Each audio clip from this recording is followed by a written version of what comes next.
বিসমিল্লাহির রহমানির রহিম। আসসালামু আলাইকুম। আমি Mohammad Samul Islam Prince, advocate, Bangladesh Supreme Court. আজকে আমি যে বিষয়টি নিয়ে আলোচনা করব সেটি হলো সাকসেশন সার্টিফিকেট। আপনারা কখন একটি সাকসেশন সার্টিফিকেট সংগ্রহ করবেন এবং কিভাবে একটি সাকসেশন সার্টিফিকেট সংগ্রহ করবেন, এই বিষয়টি নিয়েই আমরা আজকে বিস্তারিত আলোচনা করব। মনে রাখবেন যে কোনো একজন ব্যক্তি যদি মৃত্যুবরণ করে এবং সেই ব্যক্তির যদি ব্যাংকে কোনো গচ্ছিত টাকা থাকে বা তার যদি কোনো একটি সঞ্চয়পত্র থাকে বা তার কোনো একটি এফডিআর থাকে অথবা তার যদি কোনো পেনশন থাকে, অর্থাৎ মৃত ব্যক্তির যদি কোনো ধরনের অস্থাবর সম্পত্তি থেকে থাকে, তখন তার রেখে যাওয়া এই সকল ব্যাংকে গচ্ছিত টাকা বা সঞ্চয়পত্রের টাকা বা শেয়ার বা ডিবেঞ্চার যখন হস্তান্তর করা হয়, তখন সেই সকল কর্তৃপক্ষ আপনাদেরকে সাকসেশন সার্টিফিকেট সংগ্রহ করার জন্য বলে। এই সাকসেশন সার্টিফিকেট কিভাবে সংগ্রহ করতে হয় এবং কোথায় মামলা দায়েরের মাধ্যমে একটি সাকসেশন সার্টিফিকেট পাওয়া যায়, এই বিষয়গুলো নিয়ে আজকে বিস্তারিত আলোচনা করব। ভিডিওটি শেষ পর্যন্ত দেখবেন, ভালো লাগলে বন্ধুদের সাথে শেয়ার করবেন। চলুন আজকের ভিডিওটি শুরু করি।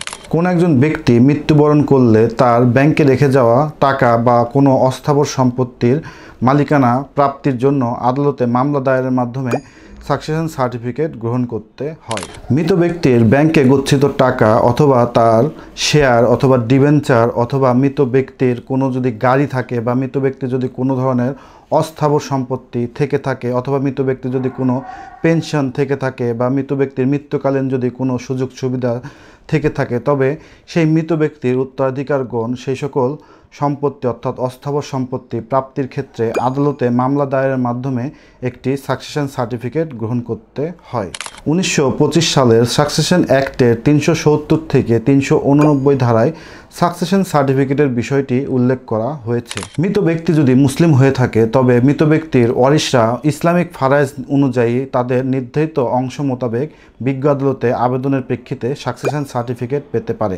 অন্যান্য ধর্মাবলম্বীরা তাদের নিজ নিজ ধর্ম অনুযায়ী প্রাপ্ত অংশ মোতাবেক সাকসেশন সার্টিফিকেটের জন্য বিজ্ঞ আদালতে আবেদন করতে পারেন। মনে রাখবেন যে কোনো একজন বৈধ ওয়ারিশকে বাদ দিয়ে যদি আপনারা একটি সাকসেশন সার্টিফিকেট আদালতে মামলা দায়েরের মাধ্যমে গ্রহণ করে থাকেন, তবে সেই বৈধ উত্তরাধিকারের আবেদনের প্রেক্ষিতে আপনাদের সাকসেশন সার্টিফিকেটটি বাতিল হতে পারে। মূলত জেলা জজে আবেদনের প্রেক্ষিতে একটি সাকসেশন সার্টিফিকেট পাওয়া যায়, কিন্তু জেলা জজ বাহাদুর তার অধীনস্থ কোনো আদালতকে এই সাকসেশন সার্টিফিকেটের বিষয়ে ক্ষমতা ডেলিগেট করে থাকেন। ঢাকায় মূলত তৃতীয় যুগ্ম জেলা জজ আদালতে আবেদনের প্রেক্ষিতে বা মামলা দায়েরের প্রেক্ষিতে একটি সাকসেশন সার্টিফিকেট পাওয়া যায়। চলুন আমরা দেখি যে একটি সাকসেশন সার্টিফিকেট পেতে হলে আপনাদের কি ধরনের খরচ হতে পারে। মনে রাখবেন যে সাকসেশন সার্টিফিকেটের জন্য বিজ্ঞ আদালতে যে আবেদনটি করা হয় সেটি সাকসেশন মামলা নামে পরিচিত। যেহেতু সাকসেশন সার্টিফিকেটের জন্য সাকসেশন মামলা দায়ের করতে হয়, সুতরাং আইনজীবী আপনাদের নিকট থেকে একটি মামলা দায়ের বাবদ আপনাদের নিকট থেকে একটি ফি আদায় করে থাকে। এছাড়াও সাকসেশন সার্টিফিকেট পেতে হলে আপনাদের ওয়ারিশদের স্থলাভিষিক্ত হওয়ার জন্য নোটিশ জারি করতে হয়। এই নোটিশ জারি করার জন্য আপনাদের কিছু খরচ হতে পারে। এরপর মনে রাখবেন যে সাকসেশন সার্টিফিকেটের মামলা যদি অ্যালাউ হয় বা মঞ্জুর হয়, সেক্ষেত্রে আপনাদেরকে একটি সরকারি ফি প্রদান করতে হয়। মনে রাখবেন যে মৃত ব্যক্তির সম্পদের পরিমাণ যদি 20,000 টাকার কম হয়, সেক্ষেত্রে সাকসেশন সার্টিফিকেটের জন্য সরকারকে কোনো ধরনের ফি প্রদান করতে হয় না। দ্বিতীয়ত, যে মৃত ব্যক্তির সম্পদের পরিমাণ যদি 20,000 থেকে 1 লাখ টাকার মধ্যে হয়, সেক্ষেত্রে সেই সম্পত্তির মূল্যের 1% কোর্ট ফি আপনাদেরকে বিজ্ঞ আদালতে দাখিল করতে হয়। এখন মনে রাখবেন যে মৃত ব্যক্তির সম্পদের পরিমাণ যদি 1 লক্ষ টাকার অধিক হয়, সেক্ষেত্রে মনে রাখবেন যে মৃত ব্যক্তির রেখে যাওয়া সম্পদের 2% কোর্ট ফি সরকারকে প্রদান করতে হবে। এই কোর্ট ফিগুলো মূলত বাংলাদেশ ব্যাংকে চালানের মাধ্যমে জমা প্রদান করতে হয়। চলুন আমরা দেখি যে একটি সাকসেশন সার্টিফিকেট মামলা করতে হলে আপনাদের কি কি ডকুমেন্টের প্রয়োজন পড়ে।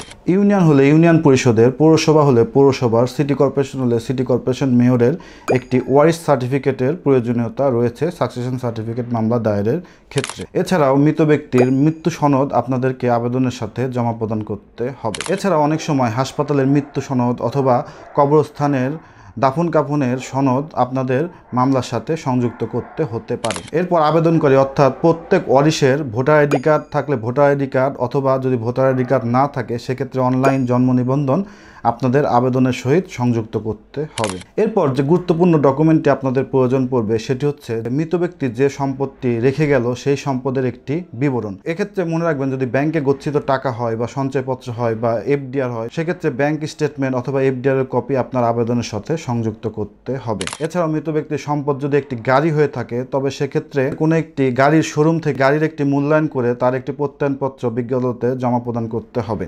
গাড়ির ক্ষেত্রে মনে রাখবেন, আপনারা মামলা দায়েরের পরে অবশ্যই বিজ্ঞ আদালত বিআরটি এর একটি প্রতিবেদন তলব করবে। এছাড়াও যদি আপনার শেয়ার বা ডিবেঞ্চার থাকে, সেক্ষেত্রে সে সকল শেয়ার সার্টিফিকেট আপনার আবেদনের সাথে সংযুক্ত করতে হবে। সুতরাং এই সকল ডকুমেন্ট সহই আপনাকে একটি সাকসেশনের মামলা দায়ের করতে হবে। এক্ষেত্রে মনে রাখবেন যে আপনার সম্পদের যদি কোনো বিবরণ না থাকে, সেক্ষেত্রে আপনারা সাকসেশন সার্টিফিকেটের মামলা দায়ের করতে পারবেন না। মনে রাখবেন যে একটি সাকসেশন সার্টিফিকেট মামলার মূলত 3টি ধাপ। প্রথম ধাপ হলো মামলাটি দায়ের করা, দ্বিতীয় ধাপে হচ্ছে ওয়ারিশদের স্থলাভিষিক্তের জন্য নোটিশ জারি করা, তৃতীয় ধাপটি হচ্ছে আপনাকে বিজ্ঞ আদালতে দাঁড়িয়ে আদালতে জবানবন্দি প্রদান করা। এরপরে বিজ্ঞ আদালত আপনাদেরকে কোর্ট ফি দাখিলের নির্দেশ প্রদান করবে এবং আপনারা যখন বিজ্ঞ আদালতের নির্দেশ মোতাবেক কোর্ট ফি বিজ্ঞ আদালতে জমা প্রদান করবেন, তখন বিজ্ঞ আদালত আপনাদের নামে একটি ওয়ারিশ সার্টিফিকেট ইস্যু করবেন। তো সুতরাং আমরা আজকে আলোচনা করলাম যে একটি সাকসেশন সার্টিফিকেট কিভাবে নিতে হয়, কোথায় আবেদনের প্রেক্ষিতে একটি সাকসেশন সার্টিফিকেট নিতে হয় এবং একটি সাকসেশন সার্টিফিকেট নিতে হলে আপনাদেরকে কি পরিমাণ